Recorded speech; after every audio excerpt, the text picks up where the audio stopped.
Hey, what up, though? It's your boy, T-Way Sports and Culture, back to put a little game in your brain and showing love to those doing the same. Go ahead and like, share, comment, and subscribe if you're feeling the content. You feel me?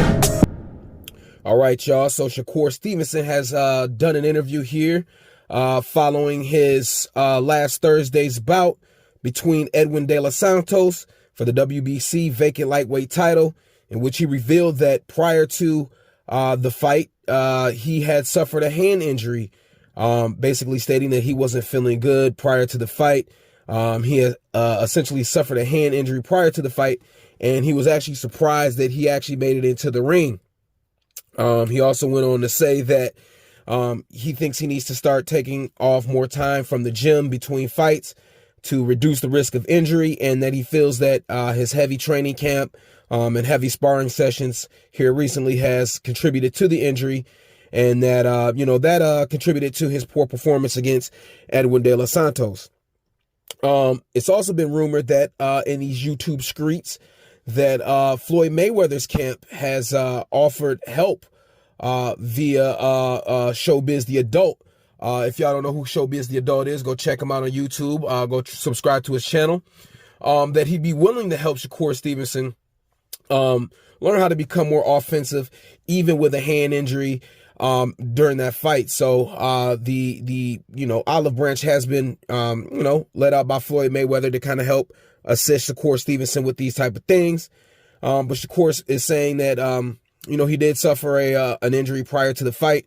And I did get a chance to see a picture of his left hand. His left middle knuckle seems to be broken or injured of some sort. It was really swollen. So now we kind of understand why he wasn't able to inflict the offense that we thought Shakur Stevenson was able to do during that fight. That kind of explains a lot of the lackluster performance. However, I must say that as a guy like Shakur Stevenson that talks as much as he does, calls out the type of fighters that he is, he's still going to receive backlash like this. He's going to have guys like Ryan Garcia, Devin Haney, and, other fighters going at his head. And I think that he shouldn't subscribe or pay attention to a lot of that stuff. Shakur Stevenson has been going back and forth, with these guys on Twitter and, with the media, kind of going back and forth with their criticism about his performance. I think the best thing for Shakur Stevenson to do is kind of laser in on, staying focused and not paying attention to that type of stuff, because you should expect that type of stuff comes with the territory.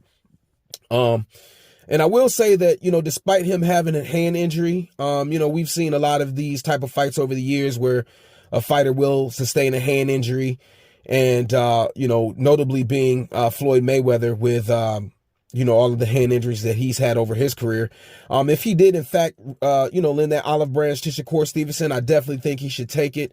Floyd is a primary example of how, regardless if you suffer a hand injury or not, you should still be able to maintain an offensive advantage and still be able to come forward, in that fight, even with a hand injury. The most recent that comes to mind is Tank Davis versus Isaac Pitbull Cruz, in which Tank Davis suffered a hand injury, and many people thought that the fight was a draw or a very close fight, but Tank still remained offensive in that fight, still remained coming forward. I felt that during the fight with De Los Santos, Shakur Stevenson did a lot of lateral backing up.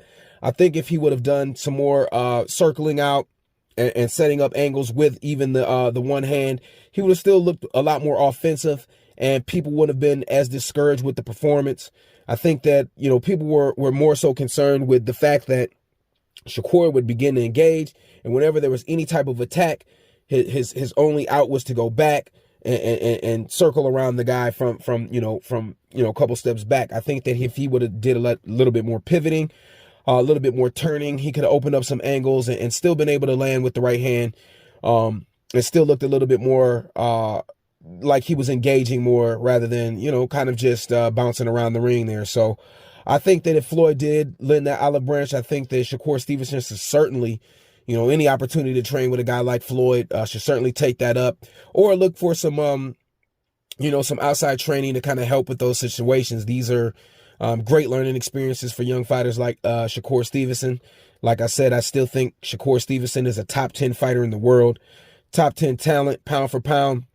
And all fighters have a bad night. But rather than responding to the criticism with words, you should respond by going into the gym and going back to the drawing board and working these kinks out.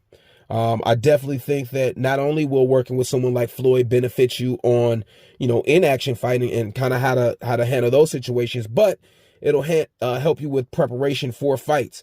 I know a lot of these guys get into this dog fighting culture, essentially, quote unquote, doghouse rules, sparring culture, where, they're getting into these sparring sessions and going 10, 15 rounds with guys, and, they're fighting until, somebody quits. And that's something, that, a fighter can do when they're not preparing for a fight. But fighters should definitely learn how to manage sparring sessions and when to spar before a fight and things like that. And this will help, getting with someone like Floyd will help Shakur kind of learn how to pace yourself with training, when and when not to be doing sparring. And this can help you, elongate your career. So I definitely think that Shakur Stevenson is right on the head, that, he definitely needs to focus on how to manage those type of situations and not overexert yourself in the gym. Definitely put yourself at a higher risk of injury if you're going in there and, overtraining or something like that before a fight. But this is a good learning experience for Shakur. It's going to be interesting to see how he kind of proceeds forward with this. Like I said, I would definitely want to see him put it into the chatter in the media space, giving guys, fuel to kind of feed off of with that. So let's see how this works out. Y'all let me know what y'all think. Does the hand injury kind of explain the poor performance from Shakur Stevenson against Edwin De Los Santos? Y'all let me know what y'all think. I'ma holla. Peace.